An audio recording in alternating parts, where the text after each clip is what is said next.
ప్రియమైన వాళ్ళారా, ప్రభు యేసుక్రీస్తు నామములో ఈ యొక్క ఉదయకాల సమయాన మీ అందరికీ నాకు హృదయపూర్వక వందనాలు తెలుపుకుంటున్నాను.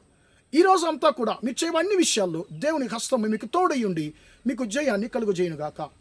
ప్రియమైన దేవుని మహాకృపను బట్టి పాత నిబంధనలో బలులలో ప్రభు యేసుక్రీస్తు వారి యొక్క శిలువ మరణము అనేటువంటి అంశం మీద మనము పాత నిబంధన బలులలో ఉన్నటువంటి కొన్ని విషయాలు యేసుక్రీస్తు వారి యొక్క శిలువ మరణముతో ఎలాగా పోల్చబడుతున్నాయి అనేటువంటి దాన్ని మనం ధ్యానిస్తూ వస్తున్నామండి. నిన్నటి వరకు 3 బలుల గురించి ధ్యానించుకున్నామండి. దహన బలి, నైవేద్య బలి, సమాధాన బలి. ఈరోజు 4వ బలి అయినటువంటి పాప పరిహార్థ బలిని గురించి మనం ధ్యానించుకోబోతున్నామండి. దీని గురించి మనము లేవియకాండము 4వ అధ్యాయంలో మనం మనము చదవచ్చండి. ప్రియమైన ఈ బలి ఎలాగా అర్పించబడుతుందంటే సేమ్ అలానే అండి. అంటే ఆ గొర్రె లేకుంటే ఆ గేదెని తీసుకొచ్చి పాపం చేసిన వ్యక్తి దాని మీద తన చేతులు పెట్టి, అయ్యా నేను పాపం చేశాను, నన్ను క్షమించు, నాకు బదులుగా నా పాపాన్ని మోసుకుంటుంటే ఈ యొక్క గోవు గేదు నా కోసం ఇది బలి అవ్వబోతుంది అని చెప్పి బలి అర్పిస్తారండి. ఇప్పుడు ఒక విశ్వాసి పాపం చేస్తే అతనికి పాప పరిష్కారము ఆవరణంలో ఉన్నటువంటి ఆ బలిపీఠంలోనే అయిపోతుందండి. ఆ గొర్రె అక్కడ వధించబడుతుంది, దాని రక్తము బలిపీఠంలో పొయ్యబడుతుంది, శరీరం దహించబడుతుంది, పాప పరిష్కారం కలుగుతుంది. ఇది ఒక యాజకుడు పాపం చేస్తే ఈ శుద్ధీకరణ ఇంకా కొంచెం లోతుకెళ్ళాలి. ఇప్పుడు ఒక యాజకుడు పాపం చేస్తే ఏం చేయాలి? ఈ యాజకుడు పాపం చేసినప్పుడు ఆయన కొరకు రక్తము బలిపీఠములో కూడా అది పొయ్యబడాలి. తర్వాత ప్రియమైన బిడ్డలారా, ఆ పరిశుద్ధ స్థలంలో ఉండేటువంటి ధూపపీఠం మీద కూడా ఈ యొక్క రక్తము ప్రియమైన బిడ్డలారా పొయ్యబడాలి. ఆ తెరలో కూడా, అక్కడ పరిశుద్ధ స్థలంకి ఎదురుగుండేటువంటి తెరలో కూడా ఈ రక్తము చల్లబడాలి. ఎందుకంటే పాపం చేసింది ఎవరు? యాజకుడు. ప్రియమైన బిడ్డలారా, ఇలాగా పాప పరిష్కారం చేయబడినప్పుడు ఈ యొక్క పాప పరిహార్థ బలి 3 విషయాలను మనకు జరిగిస్తుందండి. మొట్టమొదటిగా మన పాపాన్ని క్షమిస్తుంది. రెండవది పాపం వలన కలిగినటువంటి మరకను తొలగిస్తుంది. మూడవది పాపం వలన మనకు సిద్ధమైనటువంటి శిక్ష నుండి కూడా మనల్ని విడిపిస్తుంది ఈ యొక్క బలి.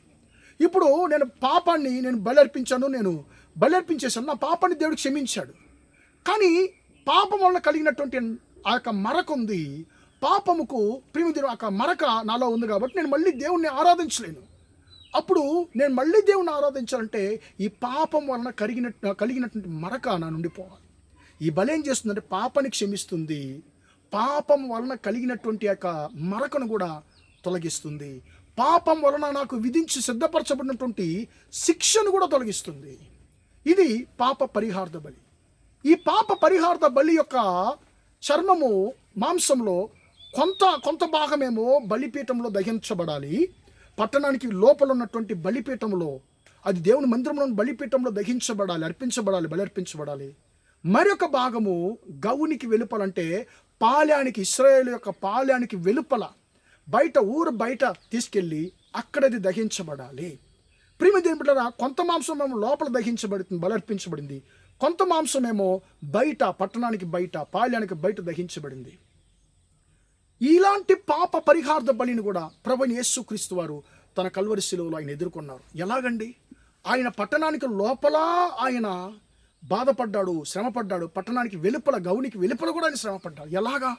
పట్టణానికి వెలుపలంటే తెలుసు, పట్టణానికి లోపల ఎప్పుడు బ్రదర్ ఆయన శ్రమపడ్డాడు అని మీరు అనుకుంటే, గెత్సెమనే తోట నుండి ఆయన రక్తం కార్చడం మొదలుపెట్టాడు. ప్రియమైన పిలాతు యొక్క భవనంలోనికి తీసుకెళ్ళబడి అవమానపరచబడి ఆయన కొరడాతో కొట్టబడ్డాడు. అక్కడ ఆయన చర్మము, ప్రియమైన బిడ్డలారా, అది బాగా ఆయన చర్మం అక్కడ కూడా చీల్చబడింది పట్టణానికి లోపల. ఇప్పుడు మరుసటి దినాన ఆయన సిలువ వేయడానికి గౌనికి వెలుపల, అంటే పట్టణానికి బయటకు తీసుకెళ్తున్నారు. అక్కడ కూడా ఆయన శరీరం అంతా కూడా బాధపరచబడుతుంది. ప్రియమైన అక్కడ కూడా ఆయన తను బలిగా అర్పిస్తున్నాడు. ఈ పాప పరిహార్థ బలి ఎంత యేసు యొక్క శిలువ మరణంతో ప్రియమైన కరెక్ట్గా మ్యాచ్ అవుతుందో చూడండి ప్రియులారా. కొంత ఏమో లోపల దహించబడింది. యేసుక్రీస్తు వారు కొన్ని శ్రమలు లోపల పొందారు పట్టణానికి లోపల, కొంత మాంసమేమో పట్టణానికి వెలుపల దహించబడుతుంది. యేసుక్రీస్తు వారు గౌనికి వెలుపల ఆయన శ్రమ పొందాడు. ఎందుకో తెలుసా? నీ పాపని క్షమించబడ్డానికి అది మాత్రం కాకుండా ఆ యొక్క పాపం వలన కలిగినటువంటి మరక నుండి నన్ను శుద్ధీకరించడానికి, ఆ పాపం వలన నీకు సిద్ధపరచబడినటువంటి నరకా నుండి నీ ప్రాణాన్ని, ఆత్మని విడిపించడానికి యేసయ్య నీ కొరకు నా కొరకు పాప పరిహార్థ బలిగా తను అప్పగించాడు. నన్ను నరకాన్ని నుంచి విడిపించడానికి పాప పరిహార్థ బలిగా బలి అయినటువంటి నా యేసయ్య నీకు స్తోత్రం అని చెప్పి స్తుతిద్దామా? ప్రార్థన చేద్దాం. ప్రేమగల మా తండ్రి, దయగల దేవా, ఇంతవరకు తండ్రి ఈ మాటలు విన్న నీ బిడ్డలను మీరు దీవించండి, ఆశీర్వదించండి అయ్యా.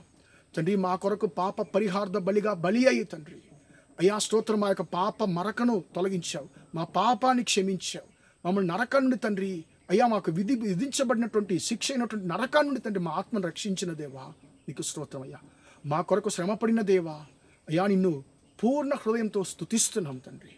నీ శిలువ మరణం ద్వారా కలిగినటువంటి అన్ని దీవెనలు తండ్రి ఈ మాటలు వింటున్న మీ బిడ్డలకు కలుగును గాక. మీ బిడ్డలకు పాపాలు క్షమించండి, వారిని శుద్ధీకరించండి అయ్యా. వారి నరకాన్ని దాన్ని తప్పించిన దేవుడై ఉన్నాడు, దాన్ని బట్టి నీకు స్తోత్రం తండ్రి అయ్యా. మీ ఈ రోజంతా కూడా మా సహోదర సహోదరులతో మీ హస్తం తోడుండి వారిని ఆశీర్వదించమని యేసయ్య నామములో ప్రార్థించి అడిగి వేడుకొనుచున్నాను తండ్రి. ఆమేన్, ఆమేన్. ప్రియమైన వారలారా, దేవుడు మిమ్మల్ని దీవించి ఆశీర్వదించును గాక.